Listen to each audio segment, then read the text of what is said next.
జాతర ఆల్రెడీ మొదలైపోయింది, ఇక్కడ చూసినా అదే ఉంది.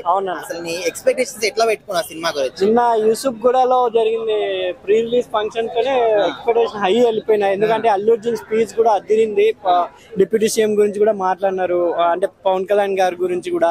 అంటే ఆంధ్ర తెలంగాణలో ఫుల్ సపోర్ట్ తో కొంచెం ఎక్కడ ఏంటంటే టికెట్స్ వైజ్ లోనే నేను ఒక యాజ్ ఎ ఫ్యాన్ గా కొంచెం బాధ ఉంది. కానీ పోనీ టికెట్లు పెంచిన రికార్డులు బద్దలు కొడుతుందని ఒక సంతోషం. ఎందుకంటే ఆల్రెడీ 2 రోజులు ఉంది రిలీజ్ కి. రేపు ఫ్యాన్ షో అంట.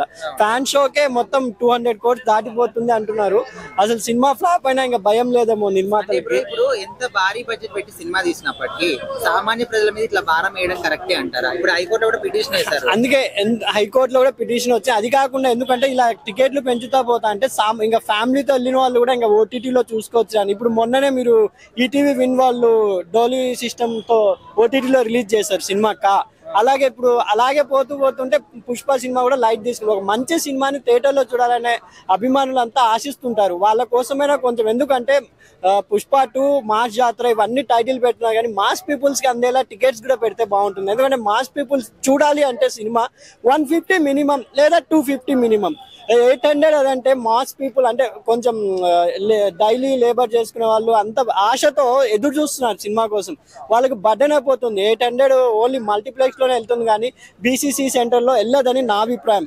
కొంచెం తగ్గిస్తే 150 పెట్టుకోండి. హై అంటే 150, 100 కన్నా 150 పెంచుకోవచ్చు. 200 ఉన్న చోట 250 పెంచుకోవచ్చు. బెస్ట్ అనుకుంటున్నా, నా అభిప్రాయం అండి. విన్నాను. ఏ సాంగ్ నచ్చింది మీకు? నాకు అయితే అందరూ కిసికి ఎక్కడో పోయింది అంటున్నారు కానీ దెబ్బలు పడతారో అంటే లేపింది అది. ఈయన శ్రీలీల గారు కూడా డాన్స్ చేశారు కదా ప్రీ రిలీజ్ లో. ఇంకొంచెం ఈ మొత్తం పుష్ప అనే కాదు, జనవరి మొత్తం అదే, సంక్రాంతి చూసినా ఎక్కడ చూసినా అదే పాట ఏమో దెబ్బలు పడతారు అన్నట్టు అనిపిస్తుంది.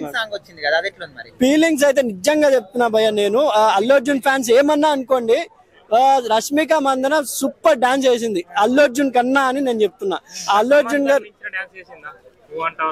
సమంత గారు ఓన్లీ ఆమె హవాభావాలతోనే పడేసినారు. దీంట్లో డాన్స్ విత్ హవాభావాలతో శ్రీలీల కుమ్మేసింది. నేను చెప్తుంది రష్మిక మందన ఈ ఫీలింగ్ సాంగ్స్ లో కుమ్మి పడేసింది డాన్స్. అల్లు అర్జున్ గారు కూడా ఎక్కడో ఆమెకు గివ్ అప్ ఇచ్చేసారు అనిపించింది. ఎందుకంటే అంత ఫాస్ట్ డాన్స్ మేము చూసాం కదా. అల్లు అర్జున్ గారు కూడా కొంచెం తగ్గాల్సిన అంత వేసారు. అంటే బెస్ట్ డాన్సర్ అల్లు అర్జున్ గారు కాదనం కానీ రష్మిక మందన కొంచెం డామేజ్ చేసింది అనుకుంటున్నాను. అంటే కలెక్షన్స్ ఎట్లా ఉండబోతున్నాయి బ్రో? ఇప్పుడు అలా చూసుకుంటే వాళ్ళు 1 day collections 300 to 500 crores target పెట్టుకున్నారు.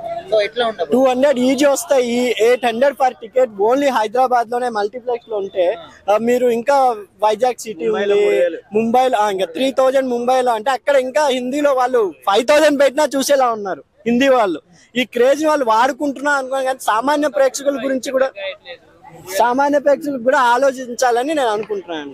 మొత్తానికి అల్లు అర్జున్ గురించి ఒక మాటలో ఏం చెప్తారు? అల్లు అర్జున్ స్టామినా అయితే పుష్ప 2 మించిపోయింది. ఇంకా సినిమా తర్వాత ఎలా మించిపోతుంది అంటే తగ్గేది ఎలా అంటున్నాం. ఓకే.